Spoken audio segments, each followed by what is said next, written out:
तीन जादुई चुड़ैलों का ढाबा। शिवपुर नाम का एक गांव था जहां पास के हाईवे पर एक ढाबा था। रात के 12 बज रहे थे। दूर दूर तक सिर्फ अंधेरा और सन्नाटा था। बादल गरज ही रहे थे कि तेज बारिश शुरू हो गई।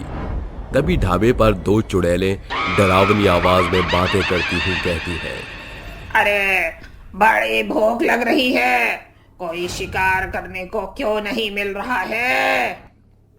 हाँ, मुझे भी बहुत भूख लग रही है। बाहर हाईवे पर बहुत देर खड़ी रही, लेकिन एक भी इंसानी शिकार नहीं मिला। तीनों बात कर ही रही थी कि तीसरी सिरकटी चुड़ैल अपने हाथ से एक इंसान की लाश घसीटते हुए आ जाती है। उन्हें देखकर दोनों के मुंह में पानी आ जाता है और झटके से उस लाश पर कूद पड़ती हैं। चीर चीर कर खाने लगती हैं। नोच कर खाने के बाद पहली चुड़ैल बोलती है, तुझे कहाँ से शिकार मिल गया? हमें तो कहीं नहीं मिला। बस मिल गया। तुम्हें शिकार नहीं मिला तो मैं पास वाले गांव में चली गई थी। तूने नहीं खाया इसके हाथ पैर?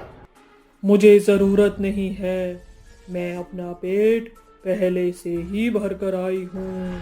तीनों उसे खा ही रही थी कि अचानक से एक गाड़ी तेज बारिश में उनके ढाबे के आगे आकर रुक जाती है, जिसमें शालू और उसका पति राजेश बैठे हुए थे।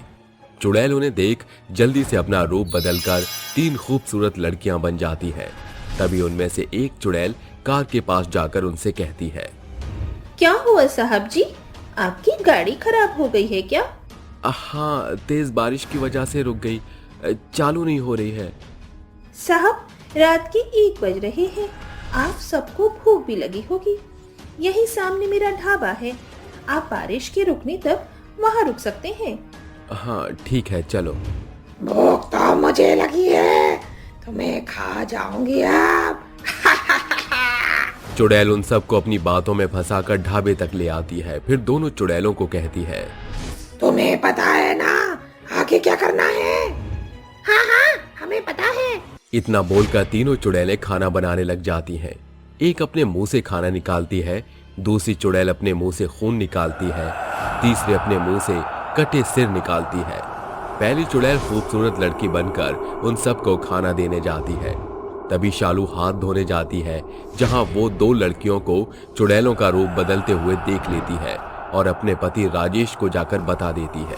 अरे इसने तो हमारा असली रूप देख लिया, बचना तो इन्हें पहले भी न था। चलो इसे ठिकाने लगाते हैं। चुड़ैल इतना बोलकर उन सबको अपने जादू से कुर्सी पर बैठा देती है, जिसके बाद वो उठ नहीं पाते और तीनों चुड़ैल उन्हें जबरदस्ती कटा सिर और खून पिलाने की कोशिश करते हुए बोलती हैं, आखिर तुम लोगों को हम तीन चुड़ैलों की असलियत पता चल गई। अब हम तीनों तुम दोनों को मार डालेंगे। मरने के लिए तैयार हो जाओ, पर उससे पहले अपनी भूख तो मिटा लो। जो तुम्हारे सामने रखा हुआ है इसे खाओ और इस खून को पियो। नहीं नहीं, हम नहीं पिएंगे, हमें छोड़ दो, हमने तुम्हारा क्या बिगाड़ा है? तुमने हमारा बिगाड़ा तो कुछ नहीं है, पर तुम्हें मरना तो होगा ही और खाना भी पड़ेगा। इस तरह उन सबको वो जबरदस्ती खाना पड़ता है, जिसके बाद वो तीनों चुड़ैल उनको मारकर एक का खून निकाल लेती है, दूसरी चुड़ैल सिर काट देती है, तीसरी हाथ पैर अलग कर देती है और नोच नोच कर उन्हें खा जाती है। वक्त बीतता है। उस हाईवे पर जो भी उस ढाबे पर आता, वो चुड़ैल सबको अपना शिकार बनाकर उनके साथ वही करती थी जो उन पति पत्नी के साथ किया था। अगर उन्हें कोई देख लेता तो वो जादुई तीन चुड़ैलें उन्हें मार डालती। ऐसे ही एक दिन एक कार आती है जिसमें दो लड़के होते हैं।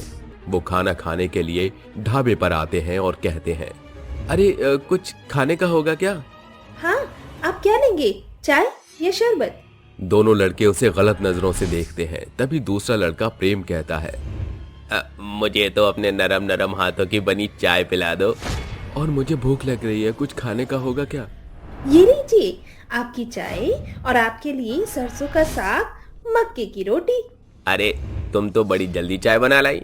तेरा शिकार करने के लिए जल्दी चाय बना कर लाई हूँ, जिसे पीकर तू बेहोश हो जाएगा। चुड़ैल अपने मन में सोचती है कि प्रेम उसके सामने चुटकी बजाकर कहता है, क्या हुआ, आप कहाँ खो गई, जरा चाय तो पिलाओ अपने हाथ से।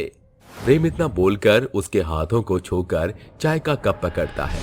तभी तीनों चुड़ैल को गुस्सा आ जाता है और वो उसके चाय को अपने जादू से खून बना देती है। पीते वक्त वो देखकर डर जाता है। फिर तीनों चुड़ैल दोनों को अपना असली रूप दिखाती है और उन्हें खून पिलाती है, दूसरे को कटा सिर खिलाती है और फिर उनको मारने के बाद उनका भी खून और कटे सिर रख लेती है।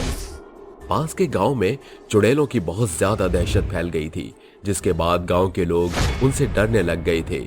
इसलिए गांव का एक आदमी भीम तांत्रिक बाबा के पास जाता है और उन तीनों चुड़ैलों के बारे में बताता है, जिसके बाद तांत्रिक बाबा उन चुड़ैलों को अपने बस में कर लेता है। बताओ, कौन हो तुम तीनों और इस हाईवे पर इतने लोगों की जान क्यों लेती हो? नहीं बताऊंगी, जो करना है कर ले। चल तू बता दूसरी चुड़ैल, अगर नहीं बताया तो तीनों को हमेशा हमेशा के लिए कैद कर दूंगा। बताते हैं, 1 साल पहले की बात है। हम तीनों बहनें बहुत खुश रहती थी। घर चलाने के लिए हमने हाईवे पर एक ढाबा खोला, पर वो रविवार की आधी रात में हमारी जिंदगी में सब कुछ बदल कर ही रख दिया। रात के 1 बजे हम तीनों बहनें ढाबा बंद करके सोने जा ही रही थी कि 3 लड़कों ने हमारे ढाबे पर दस्तक दी और कहा, कोई है क्या, आप हमारी मदद कर सकती हैं? हम फंस गए हैं, इतनी रात को हमें रास्ता समझ नहीं आ रहा, क्या हम यहाँ रुक सकते हैं सुबह तक के लिए? जी दीदी, क्या हमें रोकना चाहिए? प्लीज सुबह तक हम चले जाएंगे, अभी के लिए मदद कर दीजिए। इतनी रात हो रही है, बेचारे कहाँ जाएंगे? रोकने को बोल देते हैं, वैसे भी एक रात की बात है। ठीक है, आप यहाँ बैठ जाइए। माया, इनके लिए पानी लिया। जी दीदी। तीनों बहनें उन्हें ठहरने को बोल देती हैं। खाना खिलाने के बाद तीनों सोने जाती हैं। वहीं दूसरी ओर तीनों लड़के शराब पीकर नशे में चूर हो जाते हैं और इन तीनों के साथ बदतमीजी करने लगते हैं। तभी वो लड़की बोलती है, छोड़ दो हमें, ये क्या कर रही हो तुम तीनों की इतनी हिम्मत? छोड़ो हमें, वरना हमसे बुरा कोई नहीं होगा। अरे जान, अगर हम तुम तीनों को छोड़ देंगे तो हमारा क्या होगा? कौन हम तीनों का ख्याल रखेगा? अरे समीर, ये दूसरी लड़की तो बड़ी चिकनी है। हाँ, तेरी वाली चिकनी है, पर ये देख, ये तो बड़ी गोरी गोरी रसमलाई लग रही है। आज रात हम तीनों की पार्टी हो गई। छोड़ो हमें, ये क्या बोल रही हो? तुम तीनों पर हमने विश्वास किया। कोई बचाओ हमें, हमारी मदद करो। वो तीनों लड़कियां मदद की गुहार लगाती हैं, लेकिन वो तीनों लड़के उसकी कोई बात नहीं सुनते और नशे की हालत में उन्हें मारकर वहां से फरार हो जाते हैं। तभी से हम तीनों की आत्मा भटकने लगी और हाईवे पर आए लोगों को हम मारने लग गए। इसमें मासूम लोगों की क्या गलती है? गलती तो उन तीनों लोगों की है और सजा तुमने हाईवे पर आए हर इंसान को दी। अब तुम्हें जाना होगा यहाँ से। हम तब तक नहीं जाएंगे जब तक वो तीनों हमारे हवाले नहीं कर दिए जाएंगे। ठीक है, मैं वादा करता हूँ उन तीनों को तुम्हारे सामने लाऊंगा, लेकिन तुम्हें भी इस हाईवे को छोड़कर हमेशा के लिए जाना होगा। हाँ, चले जाएंगे। तांत्रिक अपने कहे मुताबिक उन तीनों लड़कों को ढूंढकर उन तीनों चुड़ैलों के सामने खड़ा कर देता है, जिसके बाद वो चुड़ैलें उनका खून निकाल कर पीती हैं, उसका सिर काट देती हैं, तीसरी जान से मार डालती है। अपना बदला पूरा करने के बाद वो तीनों चुड़ैलें उस हाईवे वाले ढाबे को छोड़कर चली जाती हैं।